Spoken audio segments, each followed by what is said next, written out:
Selamat datang di serial video Segigit CSS Belajar CSS dari Dasar. Pada video kali ini, kita akan membahas mengenai 3 cara penulisan CSS dan mana di antara ketiganya yang direkomendasikan. 3 cara penulisan CSS adalah inline, internal, dan eksternal.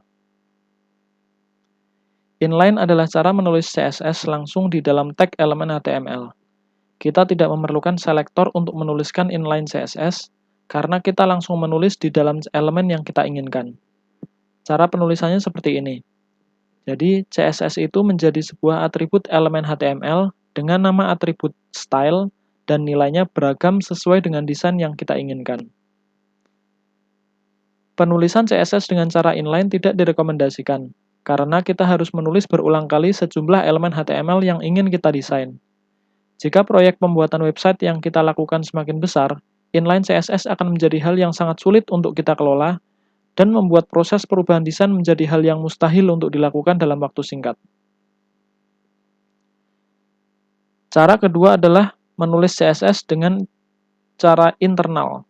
Artinya, kita menulis kode CSS di dalam file yang juga berisi konten HTML. Cara menuliskannya adalah dengan membuat elemen HTML yang bernama style. Di antara tag pembuka dan tag penutup style, kita meletakkan kode-kode CSS yang kita inginkan. Penulisan seperti ini jauh lebih baik daripada penulisan secara inline. Karena ketika kita ingin mengubah desain sebuah halaman website, kita hanya perlu fokus pada satu bagian khusus di dalam file HTML tanpa perlu mengubah style di setiap elemen HTML.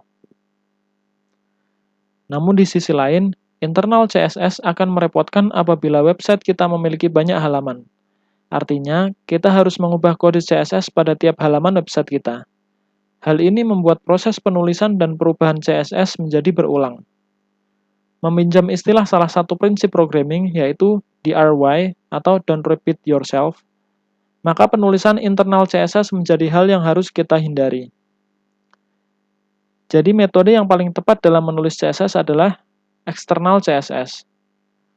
Kode-kode CSS dikumpulkan dalam satu file terpisah, kemudian kita hubungkan ke halaman HTML menggunakan elemen HTML yang bernama link.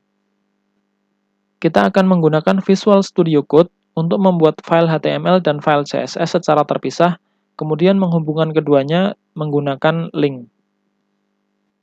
Oke, kita sudah membuka Visual Studio Code. Kita buka file, open folder, kemudian kita tentukan folder mana yang akan kita gunakan untuk menaruh file HTML dan CSS kita.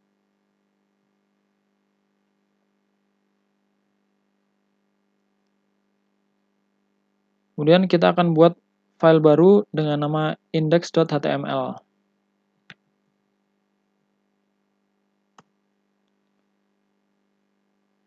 Kemudian folder baru dengan nama CSS.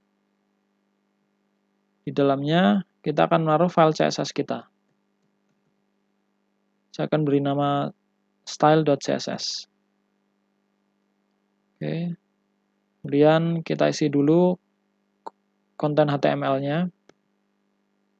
Kemudian cara untuk membuka file index.html adalah dengan menyeret atau drag file ini ke dalam browser.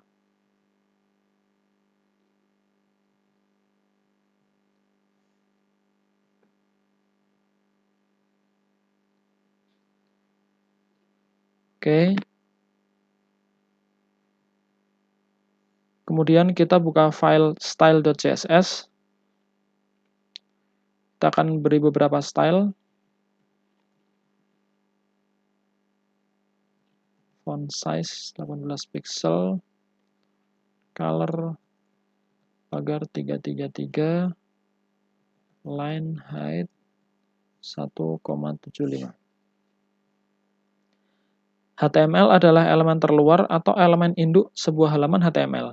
Jadi semua elemen lain berada di dalamnya. Dengan memberi style seperti ini pada HTML, otomatis elemen-elemen di dalamnya akan mewarisi style tersebut. Kemudian kita akan beri font size pada H2 sebesar 16 pixel. Dan kita ubah menjadi huruf besar semua. Kita bisa lihat bahwa struktur HTML standar adalah seperti ini. Pada bagian teratas ada tag yang bernama doctype HTML dengan penulisannya tanda seru, doctype, spasi, HTML. Tag ini berfungsi untuk memberitahu browser bahwa halaman yang ditayangkan ini adalah sebuah halaman HTML.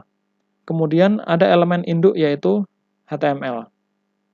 Di dalam HTML ada dua elemen utama yaitu head dan body. Semua konten halaman yang ingin kita tampilkan harus diletakkan di dalam body. Head biasanya berisi informasi-informasi yang tidak ditampilkan. Disinilah kita akan menghubungkan file CSS kita yang telah kita buat. Caranya, kita buat tag bernama link, kemudian kita beri atribut rel, yang artinya adalah relationship, kemudian kita beri nilai style sheet. Atribut ini berfungsi untuk mendefinisikan jenis file apa yang kita hubungkan ke dokumen HTML ini. Lalu kita beri atribut kedua yaitu href. Kemudian kita isi dengan lokasi file style.css.